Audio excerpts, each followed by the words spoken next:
কি দোষ করলো, বড় এই পাতা দিয়া কেন গরম জল করা হয়, এই কথাতে কোনো মৌলবি কয় না।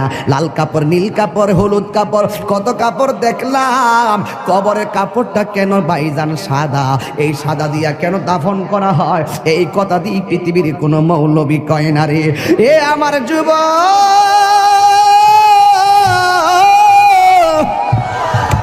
কি দিয়া বুঝাবো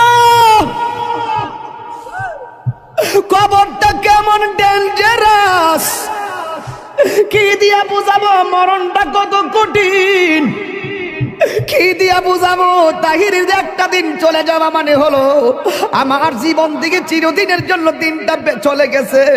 কোটি টাকা দিয়েও এই ঘন্টার সময়টা আনতে পারতাম না।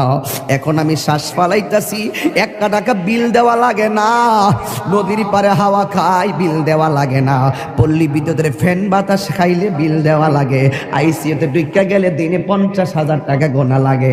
আমার আল্লাহ যে কত নিয়ামতের বাতাস আমরা ঢুকাইতেছে, বাইরে কইরাইতেছে, 1 টাকা বিল নেই না। আল্লাহ কয় বিল লাগতো না, শুধুমাত্র তোরা 5 বার আইসা কপালটার মাটির মধ্যে লাগাইয়া দিবি। সুবহান রাব্বিয়াল আলা বলবি। দুনিয়ার মালিকের ডিউটি 20 দিন না করলে 20 দিনের বেতন কাটা, আর আমার আল্লাহ তোরে হাজিরা দিছে দৈনিক 5 বার। 1 মাসও হাজিরা দেও না, 2 মাসও দেও না, মাঝে মাঝে সিটারি হাজিরা দাও, কিন্তু আমার আল্লাহ ইচ্ছা করলে তোমার গলার মধ্যে কাটা লাগাইয়া আমার আল্লাহ রিজিকটারে বন্ধ করে দিতে পারে। এরপরও আমার আল্লাহ রিজিক বন্ধ করে না কেন জানো নি? কারণ হলো আমার আল্লাহ কয় আমি আল্লাহ তোরে মায়া কইরা বানাইছি, মায়া লাগে। আপনি আল্লাহরে বলবেন আল্লাহ, আল্লাহ গো, আল্লাহ গো, এই দুনিয়ায় বিপদে পড়লে কত মানুষ তোরা সহযোগিতা করে, কিন্তু হাসরের ময়দানে কেউ কাউকে চাইবে না। আমার আল্লাহ জবানটারে বন্ধ করে আল্লাহ ওই হাতের সাক্ষী হাত দিবে, পায়ের সাক্ষী পা দিবে। কিছু কিছু মানুষ আমল নামা নেওয়ার জন্য পাগল হয়ে যাবে। আল্লাহ এই আযাব আর সহ্য হয় না, তাড়াতাড়ি ওই তো জান্নাত দাও নাইলে জাহান্নাম দাও, তাড়াতাড়ি আমরা আমল নামা দাও। আল্লাহ বলে ও ফেরেশতা, এ যখন তাড়াতাড়ি করে তার হাতটারে পেটের ভিতরে ঢুকাই দে, এবার বাম হাতটারে পেটের ভিতরে ঢুকাইয়া এই হাতটারে পিছন দিক দিয়ে বাইর করবে। ওই বান্দা বলবে আল্লাহ তোমার কাছে আমল নামা চাইছি, তুমি কেন হাতটার পেটের ভিতরে এত কষ্ট করে ঢুকাইয়া দিলা, আমার তো নারী বুড়ি সেরা গেছে, এই হাতটারে পিছন দিক দিয়ে বাইর করলা। আল্লাহ বলবে তুই না আমল নামা চাইছস, তাহলে পিছন দিক দিয়ে তাকায়া দেখ। এবার ডাক দিয়ে বলবে আল্লাহ আমি তো তাকাইতাম পারি না, পিছনে কি দিছো আমি তো দেখি না। আল্লাহ বলবে ও ফেরেশতারা, ও কি আমল নামা দেখতে চায়, গাটটারে ভাঙ্গা দে। এবার গাটটা ভাঙ্গা পিছন দিক দিয়ে ফিরাইয়া দিব, তাকায়া দেখবো তার হাতের মধ্যে জাহান্নামের টিকিট। হায় রে, অনেক মানুষ আল্লাহর কাছে হাসরের মাঠে পানি চাইব, আল্লাহরে কইব আল্লাহ পানি পান করবো, পানি। আল্লাহ বলবে নাফরমানদের জন্য জাহান্নামের নিচ থেকে পুষ তুল, পুষ তুইলা দে পানি পান করার জন্য। জাহান্নামের নিচ থেকে পুষ তুলে দেওয়া হবে, ওই পুষগুলো তারা খাইতে থাকবে, সাথে সাথে জিহ্বাটা গলে পড়ে যাবে, আবার খাবার চাইবে, জাক্কুম নামক ফল দেওয়া হবে, গলার মধ্যে যাইয়া আগুনের কুণ্ডলিপি হয়ে যাবে। এই জন্যই তো মানুষের চেহারা দিয়া কাউরে আল্লাহ দোজখে দিবে না, এই জায়গার মধ্যে পশু পাখির চেহারা লাগাইয়া দোজখে দিবে, কারণ এই চেহারাটা হলো আল্লাহর কুদরতি রহস্য। কথা বলেন ঠিক কিনা? মানুষ হলো আল্লাহর রহস্য।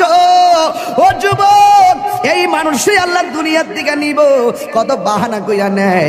ইমানদারের রূহটা যেই মাত্র নিয়ে যাবে, আল্লাহ একটা ফেরেশতারে ডাক দিয়ে বলবে ফেরেশতা জান্নাত থেকে একটা সাদা কাপড় ল, একটা সাদা কাপড় লইব, সাদা কাপড় লইয়া বলবে ইমানদারের কাছে যাও। রূহটা আজরাইলে বের করার সাথে সাথে ওই রূহটারে তুমি কাফন দিয়ে বাইন্ডিং কইরা ফেলাইবা। ও যুবক, এমন ভাবে রূহটারে বাইন্ডিং করব, এমন ভাবে বাইন্ডিং কইরা আসমান দিকে উড়াইয়া লইয়া যাইব, দেখতেই তো বড় ভয় লাগে। এমন ভাবে বুঝি তাহিরিরে বাইন্ডিং করব, এমন ভাবে বুঝি আপনারে বাইন্ডিং করব, দেখলই তো কেমন জানে লাগে। দেখলেই তো কেমন জানে লাগে, এইভাবে বুঝি আমার বাইন্ডিং করব। আল্লাহ বলে আজরাইল, হো আজরাইল রুহুটা লো। আবার কো জান্নাতের ফেরেশতা আমার ইমানদারের রুহুটারে জান্নাতের সাদা কাপড় দিয়া বাইন্ডিং কইরা ফেলাইবি। এবার ফেরেশতা এসে বাইন্ডিং করে কইরা আসমানের দিকে একটা উড়াল মারে। এবার আসমানে যায়, প্রথম আকাশের ফেরেশতা কই, ও ফেরেশতা যাওয়ার সময় দেখছি তোমার কোনো গ্রাণ নাই, কিন্তু এখন কোথায় থেকে খুশবু আসতেছে? কই এটা হইলো কথার কথা বলতেছে আর কি, যদি বাড়ির ইমানদার হয় এমনে বলবে এটা হইলো বাড়ি উড়ার ইমানদারের রুহু লইয়া যাইতেছি। সাথে সাথে প্রথম আকাশের ফেরেশতা এই রুহুটারে সালাম দিব। এবার দ্বিতীয় আসমানে গেলে সালাম দিব, তৃতীয় আকাশে গেলেও সালাম দিব, চতুর্থ আকাশে গেলেও সালাম দিব, পঞ্চম আকাশে গেলেও সালাম দিব, ষষ্ঠ আকাশে গেলেও সালাম দিব, সপ্তম আকাশে গেলেও সালাম দিব রে বাবা। এবার যাওয়ার পরে আমার আল্লাহ ডাক দিয়া কয়, ও ফেরেশতা আর সামনে নিস না, আমি আল্লাহ ইমানদারের জন্য একটা বাড়ি বানাইছি। আর সামনে নিস না গো, আমি আল্লাহ একটা বাড়ি বানাইছি। ওই বাড়িটার নাম কি? বাড়ির নাম হলো, কোরআনের ভাষায় হলো ইল্লিন। এই রুহুটারে ইল্লিনে রাখিয়া দে। আর এই দিক দিয়া বাড়ি উড়ার এই আমার বাবার বডিটারে বাইন্ডিং করবার লাইগা বাড়ি উড়ার দোকান থেকে সাদা কাপড় আইনা বডিটারে বাইন্ডিং করলো।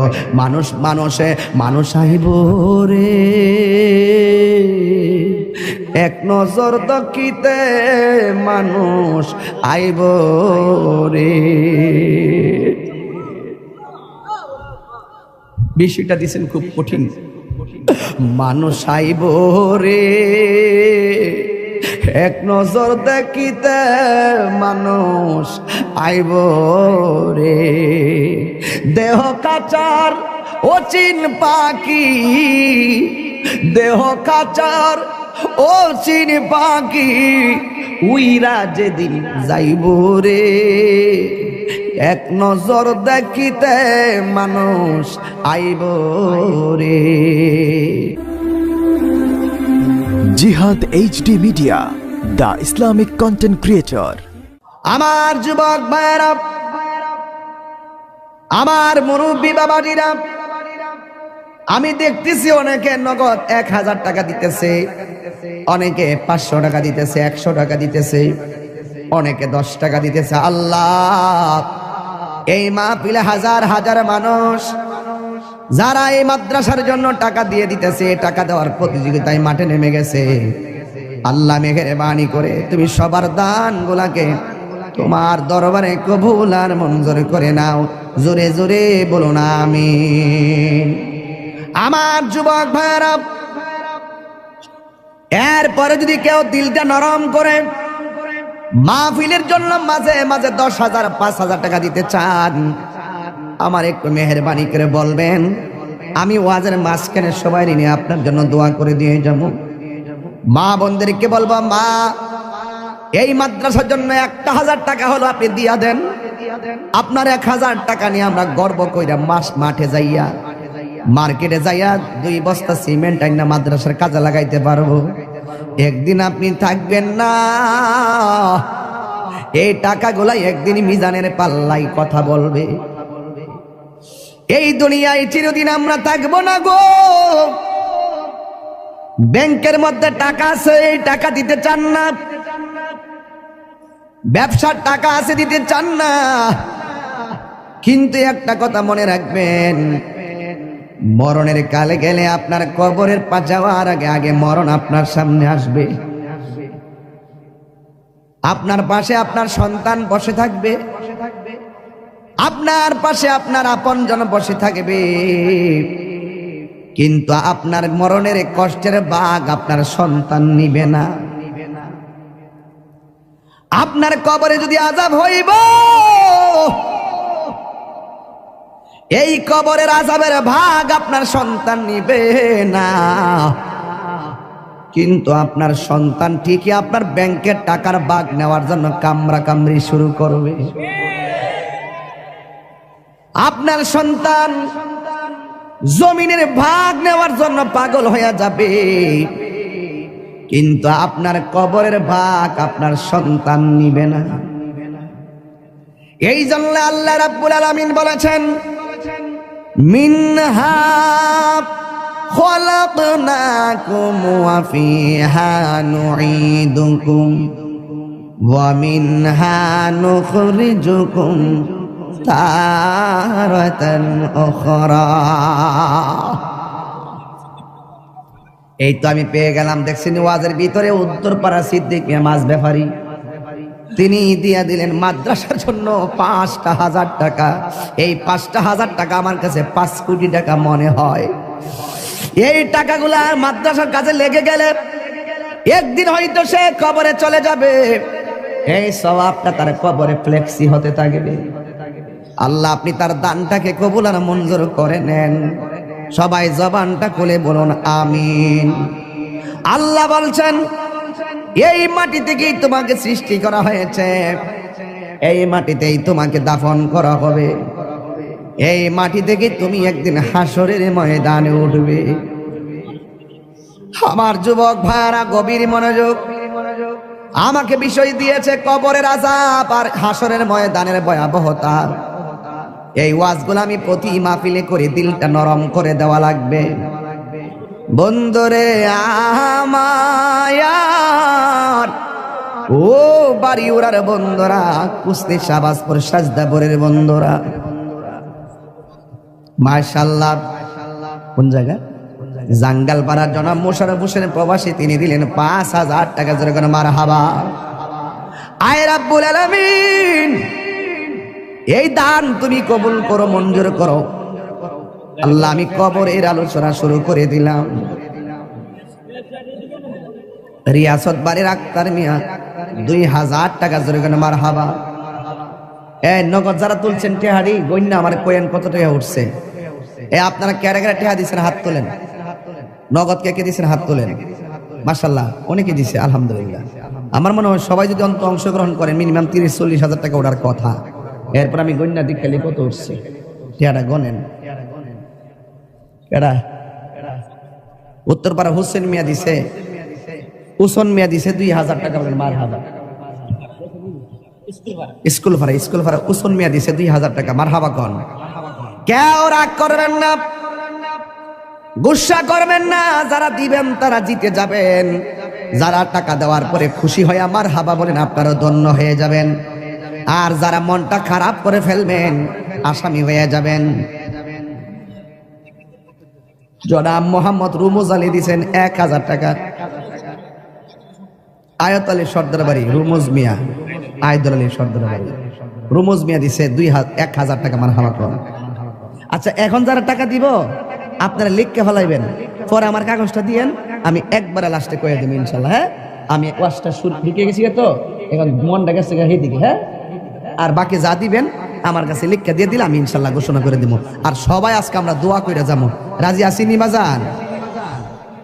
আপনারা এখন বাড়ি উড়ার মানুষ, দিলটা নরম করে কন, আমাদের আসল বাড়ি কি বিল্ডিং না কবর?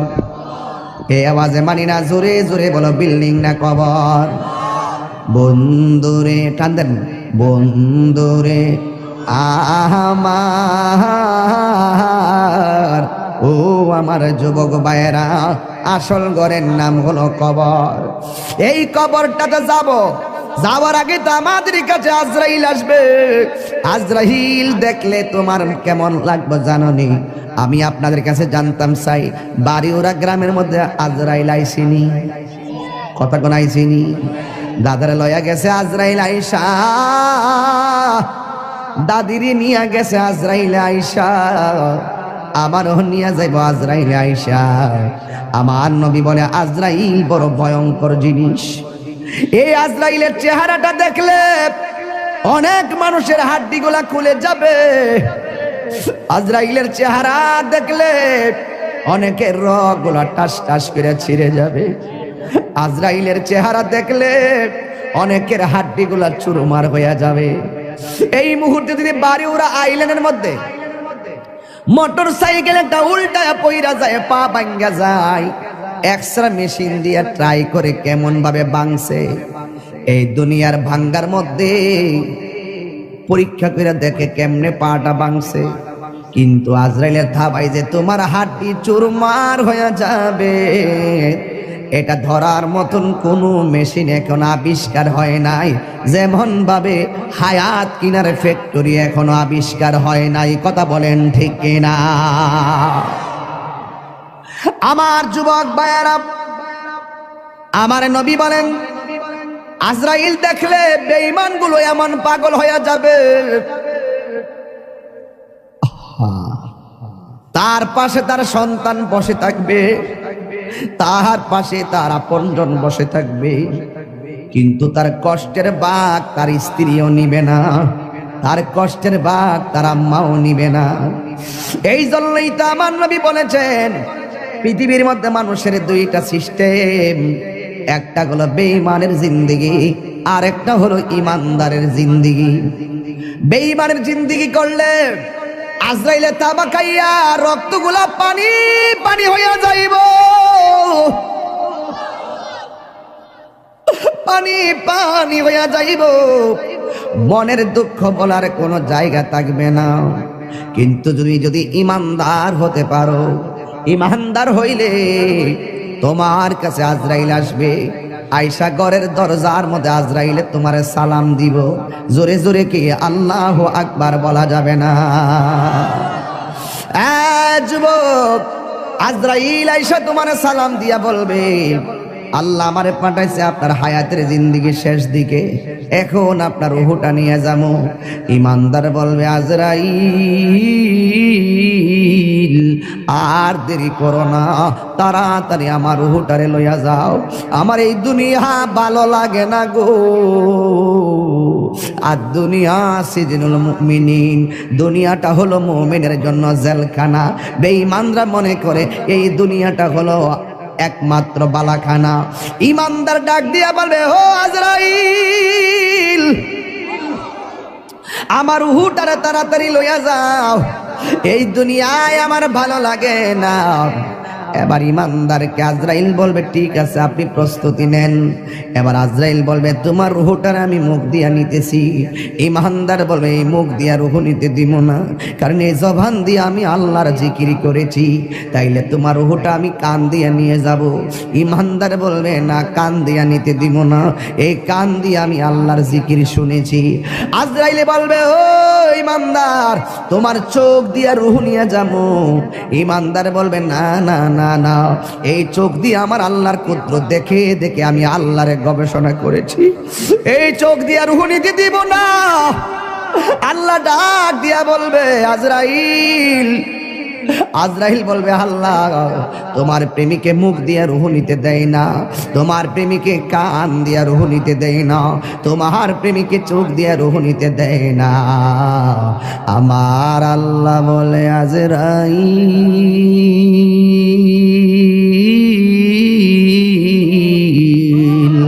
ও আজরাইল আমার বন্ধুরের রূহটা যদি নিবা, আমার ইমানদার বান্দার রূহ যদি নিবা, তাইলে তোমার হাতের তালুর মধ্যে আমি আল্লাহর নামটা লেখো,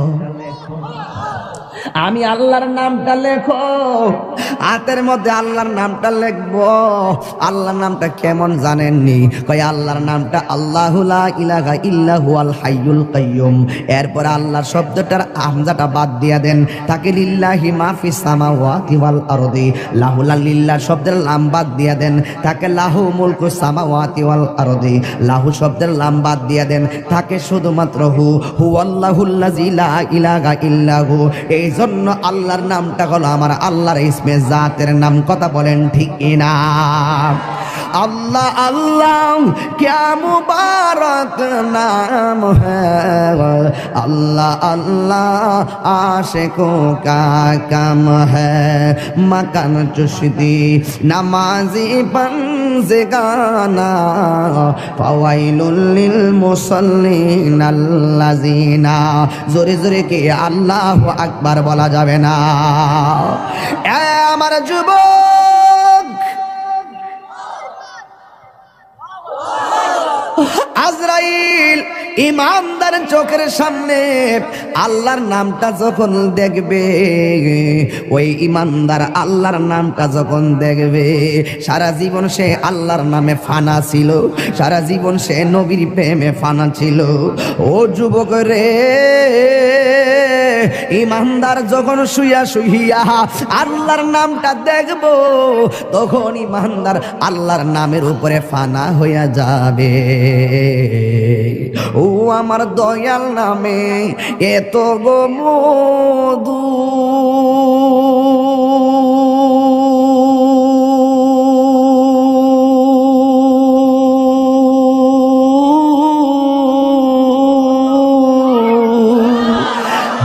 আমরা রে কয়রাছে এ জাদু গো, ওরে দেখা দিয়া কুলে নিয়া, দেখা দিয়া কুলে নিয়া, নিবা মনের বেদনা, আমার মন হইয়াছের দেওয়ানা, আমার দয়াল নামে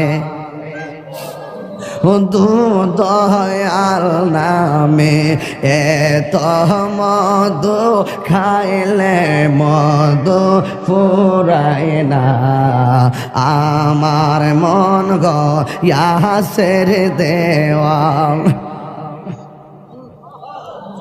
আরে তোমার পাইবার হাসি,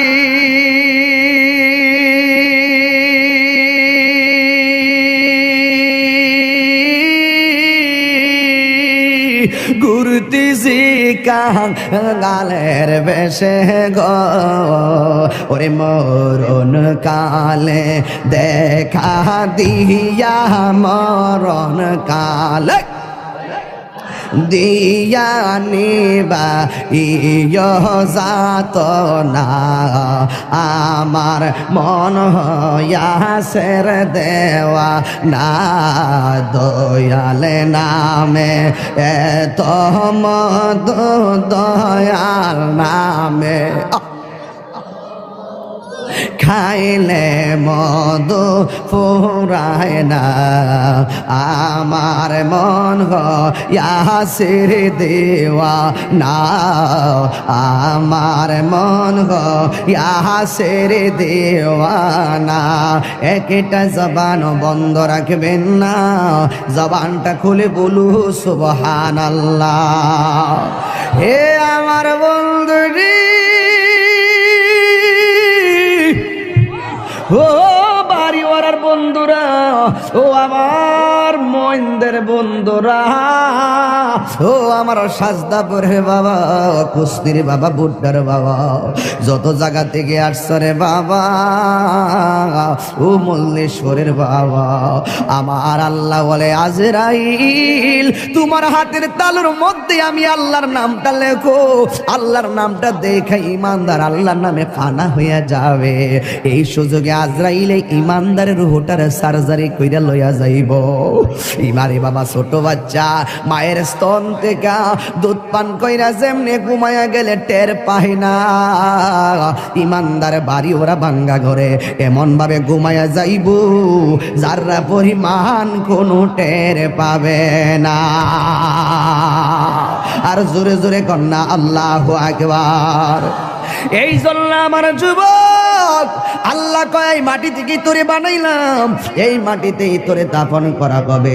আপনি চলে গেলেন, আপনাকে বড়ই পাতার গরম জল দিয়া গোসল করাইতেছে। কেহ লইল আতর লোবান, কেহ লইল জল। আমি কি দিয়া বুঝাইতাম? আম পাতা, জাম পাতা, বড়ই পাতার কোনো অভাব নাই। কোনো পাতা দিয়া বড়ই, কোনো পাতা দিয়া গরম জল করে না।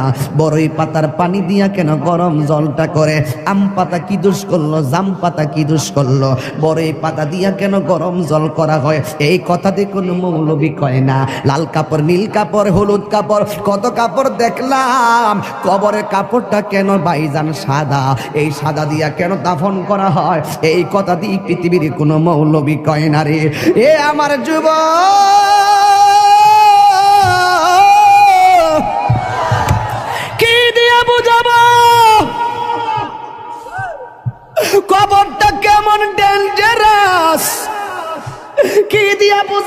মরণটা কত কঠিন কি দিয়া বুঝাবো।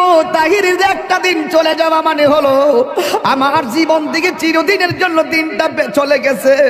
কোটি টাকা দিয়েও এই ঘন্টার সময়টা আনতে পারতাম না। এখন আমি শ্বাস ফালাইতাছি, 1 টাকা বিল দেওয়া লাগে না। নদীর পারে হাওয়া খাই, বিল দেওয়া লাগে না। পল্লী বিদ্যুতের ফ্যান বাতাস খাইলে বিল দেওয়া লাগে। আইসিইউতে ঢুকা গেলে দিনে 50,000 টাকা গোনা লাগে। আমার আল্লাহ যে কত নিয়ামতের বাতাস আমরা ঢুকাইতেছে, বাইরে কইরাইতেছে, 1 টাকা বিল নেই না। আল্লাহ কয় বিল লাগতো না, শুধুমাত্র তোরা 5 বার আইসা কপালটার মাটির মধ্যে লাগাইয়া দিবি। সুবহান রাব্বিয়াল আলা বলবি। দুনিয়ার মালিকের ডিউটি 20 দিন না করলে 20 দিনের বেতন কাটা। আর আমার আল্লাহ তোরে হাজিরা দিছে দৈনিক 5 বার। 1 মাসও হাজিরা দেও না, 2 মাসও দেও না, মাঝে মাঝে সিটারি হাজিরা দাও। কিন্তু আমার আল্লাহ ইচ্ছা করলে তোমার গলার মধ্যে কাটা লাগাইয়া আমার আল্লাহ রিজিকটারে বন্ধ করে দিতে পারে। এরপরও আমার আল্লাহ রিজিক বন্ধ করে না কেন জানো নি? কারণ হলো আমার আল্লাহ কয় আমি আল্লাহ তোরে মায়া কইরা বানাইছি, মায়া লাগে। আল্লাহ ডাক দিয়ে কয় الذي خلقك فسواك فعدلك في أي صورة ما شاء ركبك। আমার আল্লাহ তোরে সুন্দর নমুনায় বানাইছি। এই জন্য আমার আল্লাহকে খলাকতু বিয়াদাইয়া, আল্লাহ এই চেহারাটারে নিজের হাতে বানাইছে। আল্লাহ বলে মিনহা খলাকনাকুম, আমি এই মাটি থেকে তোরে বানাইছি, মানে আদমরে বানাইছে।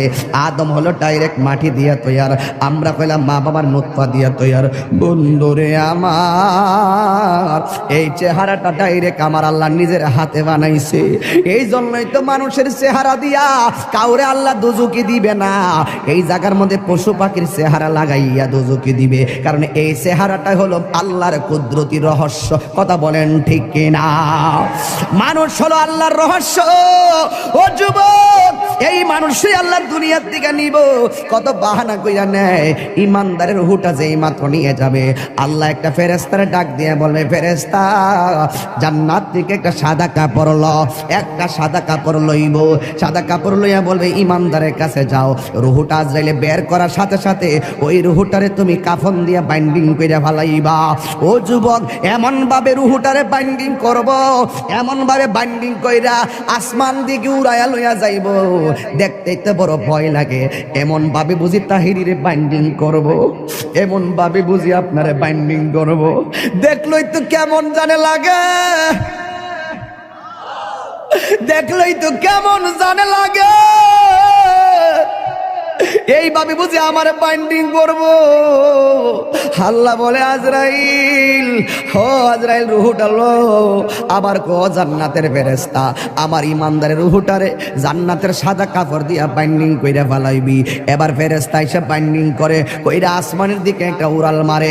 এবার আসমানে যায়। প্রথম আকাশের ফেরেশতা কই, ও ফেরেশতা যাওয়ার সময় দেখছি তোমার কোনো গ্রান নাই, কিন্তু এখন কোথায় থেকে খুশবু আসতেছে। কই এটা হইলো কথার কথা বলতেছে আর কি, যদি বাড়ি ইমানদার হয় এমনে বলবে এটা হইলো বাড়ি উড়ার ইমানদারের রুহু লইয়া যাইতাছি।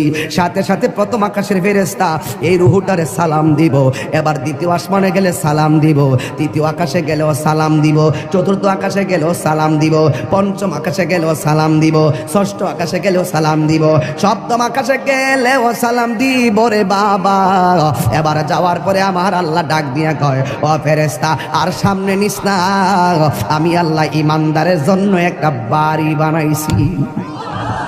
আর সামনে নিস না গো, আমি আল্লাহ একটা বাড়ি বানাইছি। ওই বাড়িটার নাম কি? বাড়ির নাম হলো কোরআনের ভাষায় হলো ইল্লিন। এই রুহুটারে ইল্লিনে রাইখা দে। আর এই দিক দিয়া বাড়ি উড়ার এই আমার বাবার বডিটারে বাইন্ডিং করবার লাইগা বাড়ি উড়ার দোকান থেকে সাদা কাপড় আইনা বডিটারে বাইন্ডিং করলো। মানুষ আইব রে এক নজর দকিতে, মানুষ আইব রে। বিষয়টা দিছেন খুব কঠিন। মানুষ আইব রে এক নজর দেখিতে মানুষ আইব রে। দেহ কাচার অচিন পাখি, দেহ কাচার অচিন পাখি, উইরা যেদিন যাইব রে। এক নজর দেখিতে মানুষ আইব রে। এইভাবে আপনার বডিটারে দেখবার লাগে কত মানুষ আইব, আয়া আয়া দৌড়ায় দৌড়ে আবার যাইব গা, কয় বাজার আছে, আমার কাজ আছে, কয়া কয়া দৌড়ায় দৌড়ে যাইব গা। কিসের তোর বন্ধু? ফেসবুকের বন্ধু। এই বন্ধু তোরে দেখার জন্য একটা মিনিটের জন্য আইব, আয়া কোন রকমে দেখে আবার বন্ধু তোরে ফালাইয়া যাইব গা। কিসের তোমার বন্ধু? কয়েকটা মিনিটের জন্য জানাজার ময়দানে যাইব, ভালো করে মাটিও দিবে না, কয়েক ক্রিকেট খেলা আছে, এই কথা বইলা বন্ধু চলে যাবে। তার মানে বোঝা গেল এই দুনিয়ার বন্ধু তোমার কবরের আপন না, যিনি কবরে আপন হবে তিনি আছে শাহে মদিনা। কথা বলেন ঠিক কিনা? হাত তুলে বলো ঠিক কিনা বলো। আমার নবী কবর আসার ক্ষমতা আছে না?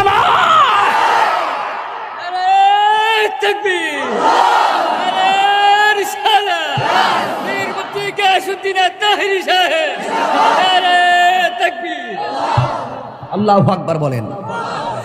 এবার ইমানদারের রুহু হলো ইল্লিনে, বডি হলো বাড়িউরা। ইমানদারের রুহুরে বাইন্ডিং করে লইয়া গেছে জান্নাতের কাপড় দিয়ে আমার আল্লাহ, আর ই বাড়িউরার ইমানদারের বডিটারে বাইন্ডিং করবার লাগে বাড়িউরার কাপড় আইনা কবর লয়ে যেতেছে। আল্লাহ ডাক দিকে, এই ফেরেশতা, আমার প্রেমিক যাইতেছে ঘরে, যায়া রুহুটা নিয়ে তার ভিতরে ঢুকাই দিয়া।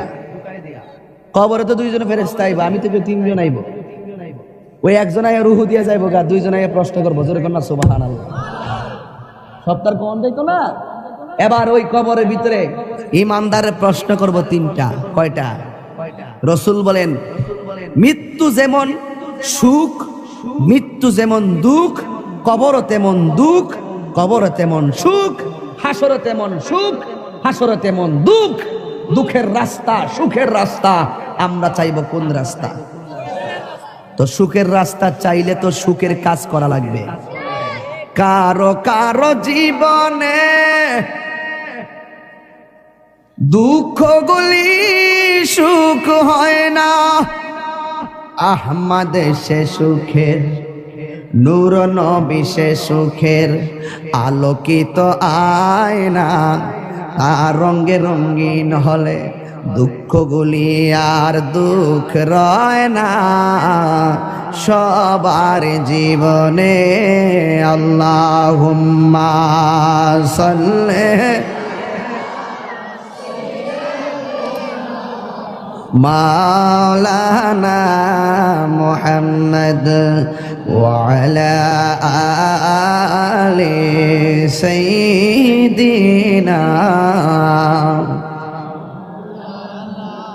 বাজান, আপনারা যদি কেউ উঠেন আমি কষ্ট পাবো।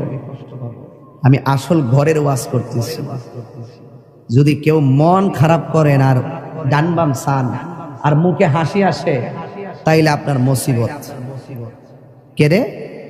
আসল ঘরে না। রাসূল বলছেন কবর হইল আখিরাতের প্রথম মঞ্জিল। ওই প্রথম মঞ্জিলের কথা বলতেছি।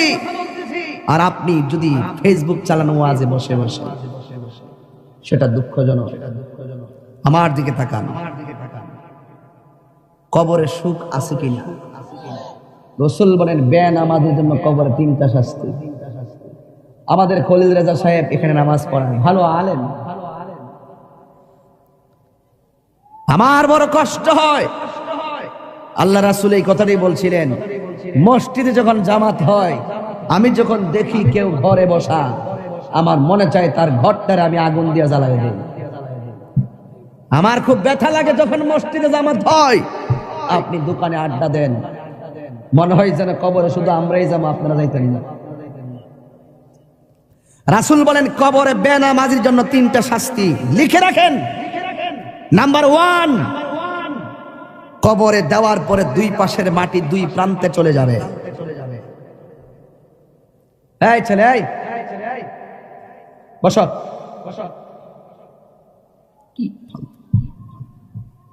এই ছেলেরা, কবরে বেনামাজের জন্য কয়টা শাস্তি বলছি? আজকে থেকে পরিপূর্ণ মাদ্রাসা থেকে একটা হেদায়েতের বার্তা নিয়ে যাও। কয়টা শাস্তি বলছি ভাই? নাম্বার 1, কবরে লাশ দেওয়ার পরে দুই পাশের মাটি দুই প্রান্তে চলে যাবে। বলবেন এটা কিভাবে সম্ভব? দুই প্রান্তের মাটি দুই প্রান্তে যাবে কিভাবে? আজরাইলে কত বড় জানেন? যার মাথায় 7 সমুদ্র 13 নদীর পানি দিলেও 1 ফোঁটা পানি জমিনে পড়বে না। যার এক মুষ্টি মাটি সমান সমান 70 মণ। এক মুষ্টি মাটি আদম রে যে বানাইছিল, এক মুষ্টি উড়ে আইসা এক মুষ্টি মাটি সমান সমান 40 মতান্তরে 70 মণ। তাহলে উনি কত বড় দেহের অধিকারী? এই এত বড় আজরাইল আপনার ছোট্ট ঘরের রুমের ভিতরে ঢুকছে কেমনি? এটা যেমনি সম্ভব, হিটাও সম্ভব। কথা বলেন। দুই প্রান্তে চলে যাবে। বেনামাজির জন্য কবরে 3টা শাস্তির একটা শাস্তি হলো দুই পাশের মাটিগুলো এসে তোমাকে এমন জোরে চাপা দিবে, ডান পাশের হাড্ডিগুলো বাম পাশের ভিতরে ঢুকে যাবে। বাম পাশের হাড্ডিগুলো ডান পাশের ভিতরে ঢুকে যাবে। রাসূল কি বার্তা দিয়েছে শুনেন। আল্লাহর হাবিব বলছেন ওই সময় সে একটা চিৎকার যে দিবে, এই কান্নার আওয়াজ যদি তার পরিবার পরিজন দুনিয়ার মানুষ শুনতো, তাহলে ওই মানুষটার কানের পর্দা ফেটে সাথে সাথে মারা যেত। আল্লাহ! বিকট আওয়াজ হবে। রাসূল বলেন এই আওয়াজ যদি পৃথিবীর কাহারও কানে লাগতো, তাহলে মানুষের পর্দা, কানের পর্দা ফেটে মারা যেত। গরু, ছাগল, চতুষ্পদ জন্তু যারা, তারা কবরের আযাবের আওয়াজ শুনে। আপনি জানেন না তো, হাদিসের ভাষায় দেখেছি কবরের ভিতরে মানুষগুলা যে কান্নাকাটি করে, এত ভয়ঙ্কর হাউমাউ, ঝগড়া লাগলে না কাউ কাউ কি আওয়াজ হয়? আল্লাহ বাঁচাও, আর পারছি না, আল্লাহ তুমি বাঁচাও, আর আগুন সহ্য হয় না, সাপের দংশন সহ্য হয় না। মাঝে মাঝে দেখবেন গরু ছাগলগুলো ঘাস খায়, হুট করে দাঁড়ায় থাকে, হুট করে রশি ছিঁড়ে দৌড় মারে। কেন? ওরা কবরে আযাবের কান্নাকাটির আওয়াজ শুনে। এই কাউ মাউ যদি দুনিয়ার মানুষ শুনতো, রাসূলকে জিজ্ঞেস করে, রাসূল চতুষ্পদ জন্তু কথা বলতে পারে না, তারা কবরে আওয়াজ শুনে, মানুষ কেন শুনে না? রাসূল উত্তর দিলেন, মানুষ যদি কবরে আযাব শুনতো, তাইলে মানুষ দিন দরদ ছাইরা দিয়া মানুষ পাগল হইয়া হার্টফিল হইয়া মারা যাইত। গভীর মনোযোগ। কবরের আলোচনা করতে বলেছেন, তাই সাইড লড়ব না। মাটি তোমাকে এমন ভাবে চাপা দিবে, কোটিপতি হইয়া কবরে দোহাই দিলে চলবে না আমি কোটিপতি ছিলাম। এই কবরের মাটি তোমাকে মাটির সঙ্গে মিশাবে, কিন্তু মরণ হবে না। আপনি আল্লাহকে বলবেন, আল্লাহ আর সহ্য হয় না, একবারে আমরা মাইরা ফালাও, হাড্ডিগুলো গোড়া হয়ে গেছে, আর সহ্য হয় না গো মালিক। এই হলো বেনামাজির কবরের মাটির আযাব। এখন বলবেন মাটি কেন চাপা দিব, তার রহস্য কি শুনে যান। এই মাটির উপরে চইলা আল্লাহ কয়, মিনহা খলাকনাকুম, এই মাটি দিয়ে তোমাকে সৃজন করা হয়েছে, ওয়া ফিহা নুঈদুকুম, এই মাটিতেই তোমাকে দাফন করা হবে। মাটি কেন চাপা দিবে জানোনি? এই মাটির উপরে চলে চলে তুমি আল্লাহর সঙ্গে নাফরমানি করেছো, এই জন্য মাটি তোমাকে চাপা দিয়ে মাটি প্রতিশোধ নিবে। এই জন্য যুবক, রাত্রে গুনাহ করতে গেলে খেয়াল কইরো কবর আযাবের কথা, উপেনে গুনাহ করতে গেলে আল্লাহর কথা চিন্তা কইরো। কেউ জানে না, একজন জানে সব কথা, জবানটা খুলে বলুন তিনি কে? বেনামাজির জন্য প্রথম শাস্তি হলো কবরের মাটির চাপ। এখন বলবেন হুজুর 2 নম্বর শাস্তি কি? 2 নম্বর শাস্তি হলো কবরে দেওয়ার পরে জাহান্নামের আগুনের একটা উত্তাপ দেওয়া হবে। এই উত্তাপটা দুনিয়ার আগুনের 70 গুণ বেশি তাপ হবে। আল্লাহরে বলবো, আল্লাহ আর সহ্য হয় না, বাঁচাও। কিন্তু ওই জায়গার মধ্যে আগুন নিভাবার কোনো ফায়ার সার্ভিস নাই। এই মুহূর্তে তাহিরের উপরে যদি আক্রমণ আসে, কিছু লোক হলেও আপনারা আমার পক্ষে কথা বলবেন। খলিল সাহেবের উপরে আক্রমণ আসলে কিছু লোক হলেও আপনারা কথা বলবেন। বাড়ি ওরা যদি একটা বংশের নাম কোনচান দিয়ে চেয়ারম্যান সাহেব, চেয়ারম্যান সাহেবের বাড়িতে যদি আগুন লাগে বা আমার বাড়িতে আগুন লাগলে পাশের বাড়ির মানুষকে আগুন নিভাতে যাবে না ভাই? যাবে না? যাবে না? আমার বাড়িতে আগুন লাগলে পাশের বাড়ির মানুষ আগুন নিভাতে যাবে, কিন্তু ঘরের পাশে কবরে আগুন দাউ দাউ করে জ্বলতেছে, আগুন নিভাইবার কোনো ব্যবস্থা আসেনি রে বাবা। এই জন্য বেনামাজির কবরে আগুন ধরে দিবে, অবস্থা ভয়াবহ হবে।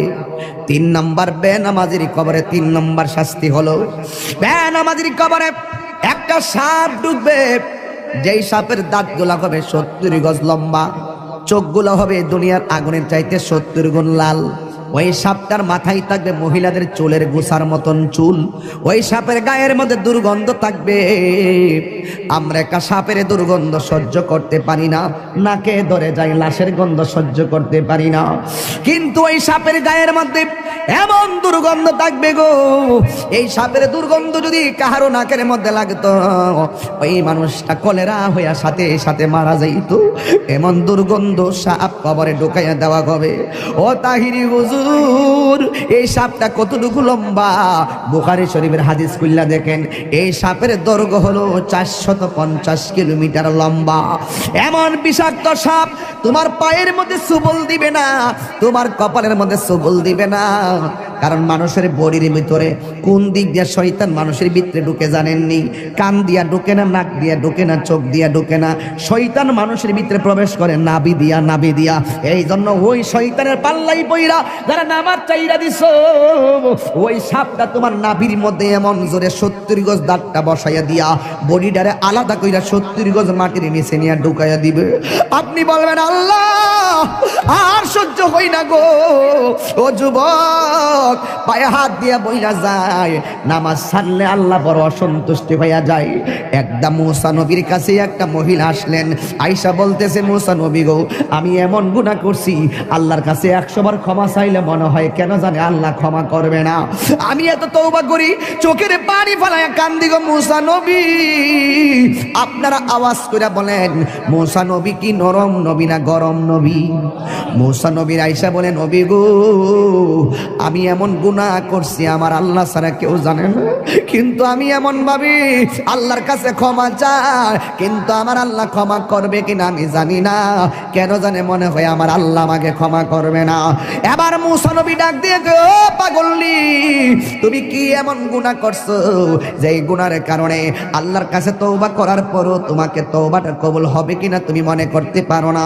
এবার মহিলা ডাক দিয়ে বলে, নবী গো, আপনি তো আল্লাহর সঙ্গে কথা বলেন, আপনি আল্লাহরে যাইয়া আমার নামটা ধরে কইবেন, আমি মহিলার দোয়া আল্লাহ কবুল করছেনি, আমার গুনাহগুলো আল্লাহ মাফ করছেনি। এবার মুসা নবী ডাক দিয়ে কয়, মহিলা, তুমি কি এমন গুনাহ করছো যেই জন্য তোমার কথা আল্লাহর কাছে গিয়ে আমি তুলে ধরার জন্য বলেছ? এবার মহিলাটা ডাক দিয়ে বলে, নবী গো, আমি একটা অন্যায় করছি। কই কি অন্যায়? কই আমার বিয়ে হয় না, কিন্তু আমি একটা মানুষের সঙ্গে অবৈধ মেলামেশা করেছি, এরপরে আমি বুঝতে পারি নাই আমার পেটের মধ্যে একটা সন্তান চলে এসেছে। এখন মনে মনে ভাবলাম এই সন্তানটার আমি কি করব, কিন্তু মারার তো কোনো পদ্ধতি পাইলাম না। আমি একটা আস্তে আস্তে কোনো রকম ভাবে কাপড় চোপড় দিয়া দিয়া চলাফেরা করি, মানুষকে আমি বুঝতে দেই না যে আমি হামেলা। এই জন্য আমি কোনো রকম ভাবে চলাফেরা করি, কাপড় চোপড় পরি যেন মানুষে না বুঝে। কিন্তু আমি এমন ভাবে দিন যত বাড়তে শুরু করলো, আমার শরীরটা ভারী হইতে শুরু করলো। শেষ পর্যন্ত যখন 6-7 মাস হলো, মানুষ আমারে দইরা ফেলাইবো আমার অস্বাভাবিক অবস্থা দেখলে, এরপর আমি জঙ্গলে জঙ্গলে যায়া যায়া ঘুরছি যেন মানুষ আমারে ধরতে না পারে। ও নবী গো, নবী গো, নবী গো,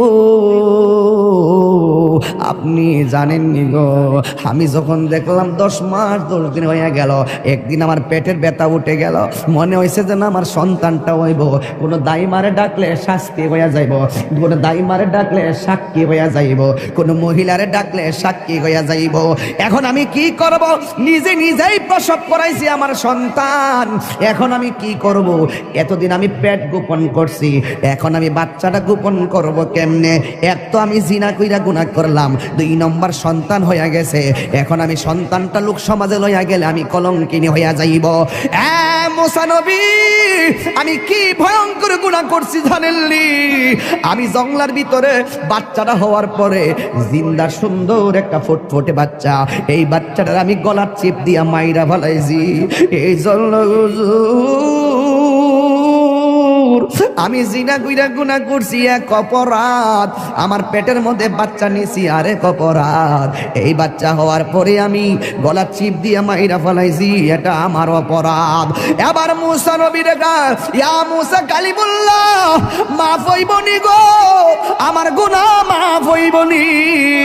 মুসা নবী তো গরম নবী, মুসা নবী ডাক দিয়ে কম বক্তার মহিলা, যাও যাও, এখান থেকে চলে যাও, এখান থেকে চলে যাও, এখান থেকে চলে যাও। ইন দি মিন টাইমে মহিলা ডাক দিয়া কয়, মুসা নবী গো, অনেক আশা ভরসা লইয়া আপনার কাছে আসছিলাম, আপনি আমারে তাড়াইয়া দিতেছেন, কিন্তু এখন আমি কি করব? এবার মুসা নবী কয়, না না, তুমি যে অন্যায় করছো তোমার কোনো ক্ষমা হওয়ার কথা না। এই মুহূর্তে আল্লাহ ডাক দিয়ে কয়, ও মুসা রে,